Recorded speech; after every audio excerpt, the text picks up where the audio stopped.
नमस्कार, मी पवन गिरटकर आहे. आता येणाऱ्या रामनवमीच्या खूप खूप शुभेच्छा. प्रभू रामचंद्राचा जन्म अयोध्येमध्ये झालेला. विश्वभर आणि आपल्या भारतभर प्रभू रामचंद्राची गाथा इतका छान हा एप्रिल महिना. त्यामध्ये ज्यांनी असमित भक्ती केली असे महाबली बजरंगबली यांची सुद्धा जयंती ह्याच महिन्यात आहे. आणि सोबतच या देशाचे संविधान लिहिणारे महामानव डॉक्टर बाबासाहेब आंबेडकर यांची सुद्धा जयंती 14 एप्रिलला सर्व विश्वभर भारतभर मनवतात. हा जो महिना आहे खूप आर्थिक संकल्प घेण्याचा सुद्धा महिना ह्या म्हणून आपण केलेला असतो. कारण आर्थिक वर्ष 1 एप्रिल ते 31 मार्च पर्यंतचा हा आर्थिक वर्ष संपलेला आणि लगभग आपल्याला नवीन जे काही फायनान्शियली आपल्याला काही बचत करायची असते हे तर ह्याच महिन्यामध्ये. प्रभू रामचंद्रांनी मानवतेमध्ये जन्म घेऊन मानवामध्ये जन्म घेऊन त्यांनी जगाचा तर उद्धार केलं आणि त्यांच्यामध्ये जो एक राजा म्हणून एक समर्पण भाव, त्याग, निष्ठा ह्या सर्व गोष्टी त्यांनी जगाला सगळ्यांना सांगितल्या आणि स्वतः कृतीमध्ये सुद्धा केल्या. त्यांच्यावर सुद्धा खूप अडचणी आल्या, पण त्या अडचणीला मात करून प्रभू रामचंद्र पुढे गेले आणि अहंकाराचा वध सुद्धा झाला. अहंकार ज्यांनी अन्याय अत्याचार करतात त्यांना त्याला त्यासाठी कोणत्या नाही कोणत्या रूपामध्ये कोण नाही कोणतरी जन्माला येतो आणि त्यावेळी सुद्धा खूप अन्याय अत्याचार करणारा दानव रावणाचा वध करण्यासाठी प्रभू रामचंद्र विष्णू अवतार असलेले प्रभू रामचंद्रांना जन्म घ्यावं लागला. आज आपल्याला ते शेकडो वर्ष निघून गेले, पण आज आपण सुद्धा मानव आहे.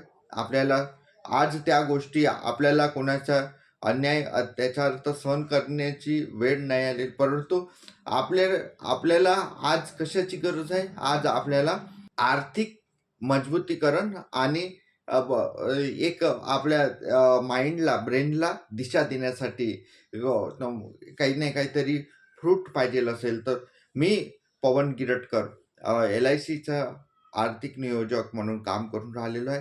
प्रत्येक क्षेत्रामध्ये व्यक्ती हा पुढे गेलेला पाहिजे आणि यासाठी मी सातत्याने प्रयत्न करत असतो. समर्पण भावना आपल्यामध्ये असेल तर आपण पुढे जाऊ शकतो. दुसऱ्याप्रती चांगलं विचार करणं हे सुद्धा फार महत्त्वाचं आहे.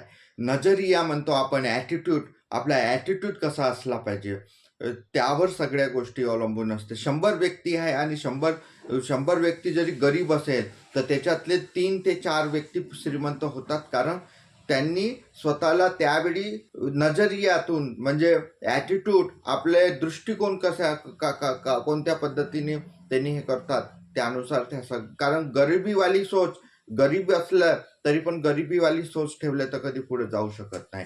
मित्रांनो, यासाठी मी आज ज्या क्षेत्रात आपल्याला आवड आहे त्या क्षेत्रातल्या संदर्भात मी एक सक्सेस फॉर्म्युला आपल्याला देणार आहोत. NIR म्हणजे आपल्याला आवड असेल त्या क्षेत्रात काम करा, नसेल तर त्या क्षेत्रात आपण आवड निर्माण करा.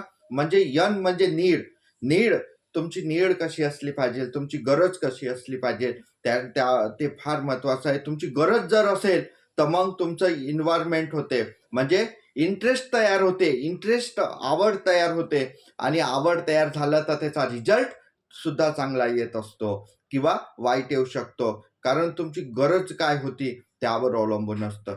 जर एखाद्याला जर उदाहरणार्थ म्हणायचं असेल तर की भरपूर पैसा पाहिजे, तर मग त्यानुसार त्याला ते काम करण्याची तयारी असली पाहिजे, गरज वाटली पाहिजे आणि ते गरज त्याची आवड निर्माण झाली पाहिजे, त्या गरजेमध्ये आवड निर्माण पाहिजे. नाही तर कोणी म्हणते माझी इच्छाही नाही तरी काम करावं लागते म्हणते. तर हे त्यामुळे काय होते की व्यक्ती काम करते पण त्याच्यात आवड निर्माण नसते, त्यामुळे त्याचे रिझल्ट जो येते तो रिझल्ट सुद्धा त्याचप्रमाणे येते. म्हणजे तुम्ही जे बोवणार, जे बीज टाकणार तेच फळ आपल्याला भेटणार. तर त्यासाठी अंतःकरणात, आपल्या मनामध्ये, आपल्या माइंडमध्ये असे बीज टाका, सकारात्मक बीज टाका आणि त्याचं फळ तुम्हाला पुढे 5 वर्षांनी, 10 वर्षांनी, कोणाला जितकी तीव्रता, जितकी इच्छाशक्ती असेल त्यानुसार आपल्याला त्याचा फळ रिझल्ट भेटत असते. म्हणजे लिहून ठेवा तुम्ही NIR.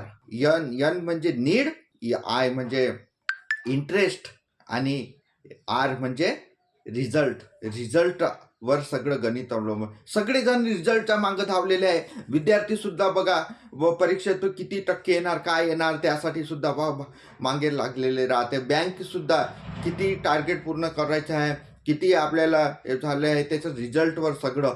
आर्थिक अहवाल या वर्षीचा कोण किती काम केलेलं आहे सगळं रिझल्टवर अवलंबून असते मित्रांनो.